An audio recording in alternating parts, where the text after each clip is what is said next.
ನೀವು ಇದನ್ನ via media ರೈತರನ್ನ ಒಪ್ಪಿಸ್ಬೇಕು, ರೈತರನ್ನ ವಿಶ್ವಾಸಕ್ಕೆ ತೆಗೆದುಕೊಳ್ಬೇಕು. ಇಲ್ಲದೆ ಇದ್ದರೆ ಆಲ್ಟರ್ನೇಟಿವ್ ಏನು ಅಂತ ಯೋಚನೆ ಮಾಡಬೇಕು. ಆ ನಿಟ್ಟಿನಲ್ಲಿ ಬಿಡದಿಯಲ್ಲೇ ಮಾಡಬೇಕು, ರಾಮನಗರದಲ್ಲೇ ಮಾಡಬೇಕು, ಕನಕಪುರದಲ್ಲೇ ಮಾಡಬೇಕು ಅನ್ನೋದು ಬೆಂಗಳೂರು ಗ್ರಾಮಾಂತರ, ರಾಮನಗರ, ಕನಕಪುರ ಅಷ್ಟೇನಾ ಕರ್ನಾಟಕ ಅಂತ ಕರ್ನಾಟಕದ ಇತರೆ ಭಾಗದ ರೈತರು ಕೂಡ ಇದನ್ನ ಕೇಳ್ತಾ ಇದ್ದಾರೆ. ಯಾಕೆ ಅಂತಂದ್ರೆ ಬಹಳಷ್ಟು ಕಡೆ ಬರಡು ಭೂಮಿಗಳಿವೆ, ಬಹಳಷ್ಟು ಕಡೆ ಅಭಿವೃದ್ಧಿಗೋಸ್ಕರ ಹಾತೊರೆಯುತ್ತಿರುವಂತಹ ಸಿಟೀಸ್ ಇದಾವೆ, 2 ಟೈರ್ ಸಿಟೀಸ್ ಬಹಳಷ್ಟು ಇದಾವೆ.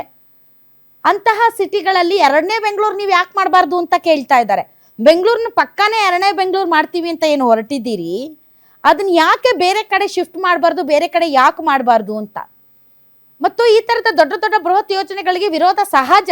ಆದ್ರೆ ಆ ವಿರೋಧ ಎಷ್ಟರ ಮಟ್ಟಿಗೆ ಅದು ನಿಜಕ್ಕೂ ಕೂಡ ಸಾಧುವಾಗಿದೆಯೋ ಇಲ್ವೋ ಅನ್ನೋದು ಕೂಡ ಯೋಚನೆ ಮಾಡಬೇಕಾಗತ್ತೆ.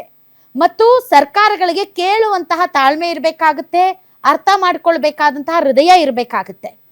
ಈ ರೈತರ ಹೋರಾಟ 2ನೇ ದೇವನಹಳ್ಳಿ ರೈತರ ಹೋರಾಟ, 2ನೇ ಪಂಜಾಬ್ ಮಾದರಿಯ ಹೋರಾಟ ಅಥವಾ ನವಲ್ಗುಂದ ಹೋರಾಟದ ರೀತಿ ಆಗಬಾರದು ಅನ್ನೋದಾದರೆ ರೈತರನ್ನ ನೀವು ರಾಜಕೀಯಕ್ಕೆ ಅಂಟ ಹಾಕಿ ಅವರನ್ನ ಒಂದು ರೀತಿ ಕ್ರಿಮಿನಲ್ಗಳು, ಅಪರಾಧಿಗಳು ಅನ್ನೋ ಥರದನ್ನು ಬಿಂಬಿಸೋದನ್ನ ಬಿಡಬೇಕು. ಮತ್ತೊಂದು ಕಡೆ ಈಗ ರಾಜಕೀಯ ಪಕ್ಷಗಳು ಈ ಒಂದು ಹೋರಾಟಕ್ಕೆ ಎಂಟ್ರಿ ಆಗಿದ್ದಾವೆ.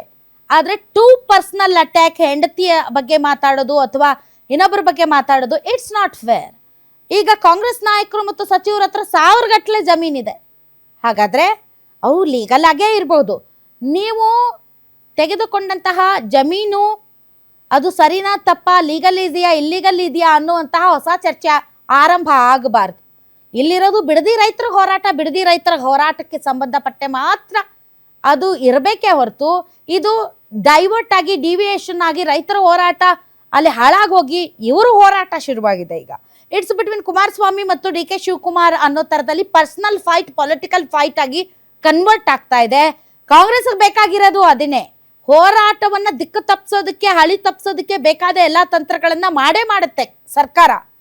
ಆದರೆ ಒಗ್ಗಟ್ಟಾಗಿ ಯಾವುದೇ ರೀತಿಯಾದಂಥ ಡಿವಿಯೇಷನ್ಗೆ ತಲೆ ಕೆಡಿಸಿಕೊಳ್ಳದೆ ಹೋರಾಟವಾಗಿ ಮುಂದುವರೆದ್ರೆ ಅದಕ್ಕೆ ಜಯ ಸಿಗುತ್ತೆ.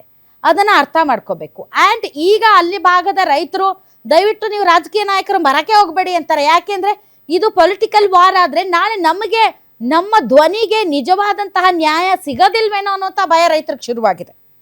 ಸೊ ಈ ನಿಟ್ಟಿನಲ್ಲಿ ರೈತರ ಹೋರಾಟವನ್ನ ರಾಜಕೀಯಕ್ಕೆ ಹೈಜಾಕ್ ಮಾಡೋದು, ಯಾವುದೇ ಹೋರಾಟಗಳಾಗ್ಲಿ ತಾವು ವಿರೋಧ ಪಕ್ಷದಲ್ಲಿದ್ದಾಗ ಹೋರಾಟಕ್ಕೆ ಧುಮುಕೋದು, ಆಡಳಿತ ಪಕ್ಷ ಬಂದ ಮೇಲೆ ಏನು ವಿರೋಧಿಸಿದ್ದೀವೋ ಅದನ್ನೇ ಪ್ರತಿಪಾದಿಸೋದು. ಹಿಂದೆ ಕುಮಾರಸ್ವಾಮಿ ಅವರ ಸರ್ಕಾರ ಇದೇ ರೀತಿ 5 ಟೌನ್ಶಿಪ್ ಮಾಡಬೇಕು ಅಂದಾಗ ಸತ್ಯಶೋಧನಾ ಸಮಿತಿ ಮಾಡಿ ಇಲ್ಲ ಇದು ರೈತರದು ಜೆನ್ಯೂನ್ ರೀಸನ್ ಅಂತ ಡ್ರಾಪ್ ಔಟ್ ಮಾಡಿದ ಕಾಂಗ್ರೆಸ್, ರೈತರ ಪರವಾಗಿ ನಿಂತಹ ಕಾಂಗ್ರೆಸ್ ಇವತ್ತು ಅದೇ ರೈತರ ಭೂಮಿಯನ್ನ ಕಬಳಿಸೋದಕ್ಕೆ ಇದು ನಿಜಕ್ಕೂ ನ್ಯಾಯಸಮ್ಮತವಾಗಿ ನಡ್ಕೊಳ್ತಾ ಇದೀವಿ, ನಾವು ಕೋಟಿಗಟ್ಟಲೆ ಪರಿಹಾರ ಕೊಡ್ತಾ ಇದ್ದೀವಿ. ಪರಿಹಾರ ಕೊಡೋದ್ರಿಂದ ನೀವು ನಿಜಕ್ಕೂ ಕೂಡ ರೈತರ ಬದುಕನ್ನ ಹಸನು ಮಾಡ್ತಾ ಇಲ್ಲ, ಅವ್ರನ್ನ ಇನ್ನಷ್ಟು ಬೀದಿಗೆ ತರೋ ಪ್ರಯತ್ನ ಮಾಡ್ತಾ ಇದ್ದೀರಾ.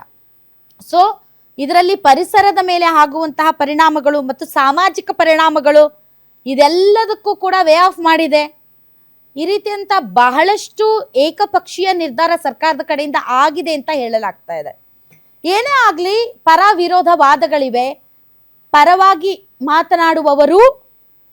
ಮಾತನಾಡುವವರು ನಿಜಕ್ಕೂ ಕೂಡ ಒಳ್ಳೆಯ ರೈತರು, ವಿರೋಧಿಸುವವರು ಕೆಟ್ಟವರು ಮತ್ತು JDS BJP ಕಾರ್ಯಕರ್ತರು ಅನ್ನೋದು ಹಳೆ ಒಂದು ಕಿತ್ತೋಗಿರೋ ಪಾಲಿಸಿ. ಅದು ಒಳ್ಳೆ ಪಾಲಿಸಿ ಅಲ್ಲ.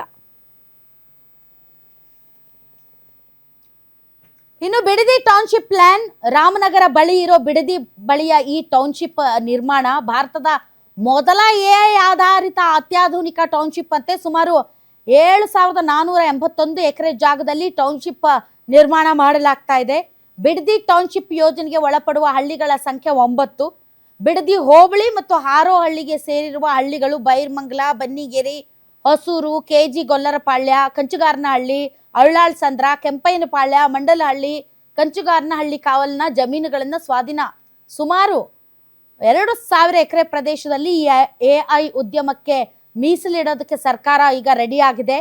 ಜಾಗತಿಕ ಬಿಸ್ನೆಸ್ ಕಾರಿಡಾರ್ಗೆ 1150 ಎಕರೆ, ಹೆದ್ದಾರಿಗಳಿಗೆ ಹೊಂದಿಕೊಂಡಂತೆ 300 ಮೀಟರ್ ಅಗಲದ ಬೃಹತ್ ವಾಣಿಜ್ಯ ಕಾರಿಡಾರ್, ಉದ್ಯಾನವನ, ಬಫರ್ ವಲಯ, ಹೀಗೆ ಬಹಳಷ್ಟು ರೀತಿಯಾದಂಥ ಕಾಂಕ್ರೀಟ್ ಕಾಡನ್ನೇ ನಿರ್ಮಿಸೋದಕ್ಕೆ ಸರ್ಕಾರ ತೀರ್ಮಾನ ಮಾಡಿದೆ. ಆದರೆ ಯಾಕೆ ವಿರೋಧ ವ್ಯಕ್ತವಾಗ್ತಾ ಇದೆ ಅಂದರೆ, ಇಲ್ಲಿಯ ರೈತರು, ಪರಿಸರವಾದಿಗಳು, ಇನ್ನು ರಾಜಕೀಯ ಪಕ್ಷಗಳಾದಂಥ BJP ಮತ್ತು JDS ವಿರೋಧ ವ್ಯಕ್ತಪಡಿಸ್ತಾ ಇದೆ.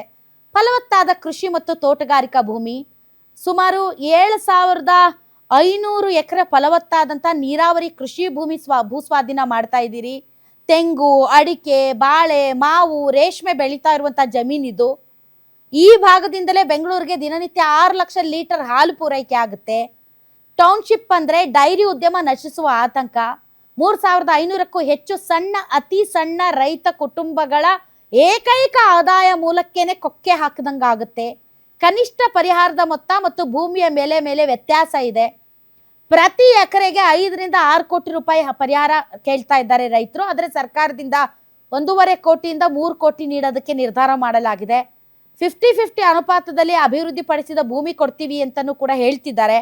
ಇದರಿಂದ ನಮಗೆ ನಷ್ಟ ಅಂತ ಕೆಲ ರೈತರು ವಿರೋಧ ವ್ಯಕ್ತಪಡಿಸ್ತಾ ಇದ್ದಾರೆ. ನೀವು ರೆಡ್ ಝೋನಿಂದ ಗ್ರೀನ್ ಝೋನ್ಗೆ ಪರಿವರ್ತಿಸಿದರೆ,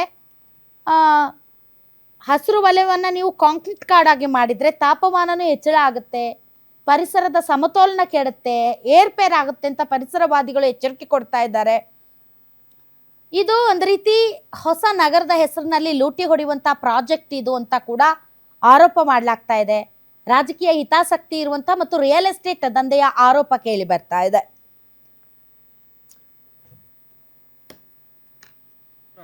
ಇನ್ನು ಸ್ವಲ್ಪ ಎಲ್ಲ ನಮ್ಮ ಓಕೆ ಸರ್ ಹೇಳಿ ಸರ್.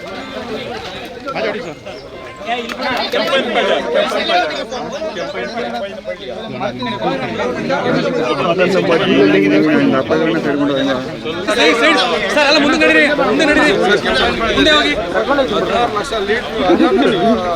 ಮುಂದೆ ನಡೀರಿ ಎಲ್ಲ ಹಂಗೆ. ನಾನು ಡೈರಿ ಸೆಕ್ರೆಟರಿ.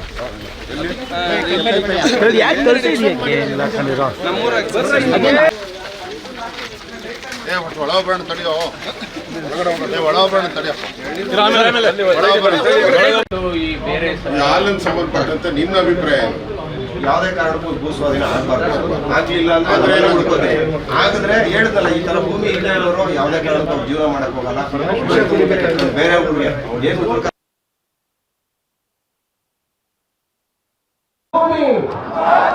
ನಮ್ಮ ಭೂಮಿ ರೈತರನ್ನ ಒಕ್ಕಲೆಬ್ಬಿಸುವ ಸರ್ಕಾರಕ್ಕೆ ಬೆಳಗಾವಿಯಲ್ಲಿ ನಡೆದಿರೋದು, ಬೆಳಗಾವಿ ಅಲ್ಲಿ ಬೆಂಗಳೂರು ವಿಚಾರ ಅಲ್ಲಿ. ಒಂದೇ ನಿಮಿಷ, ಈಗ ನೀವೇನು ಬಂದಿದ್ದೀರಿ, ಈಗ ಅವ್ರಿಗೆ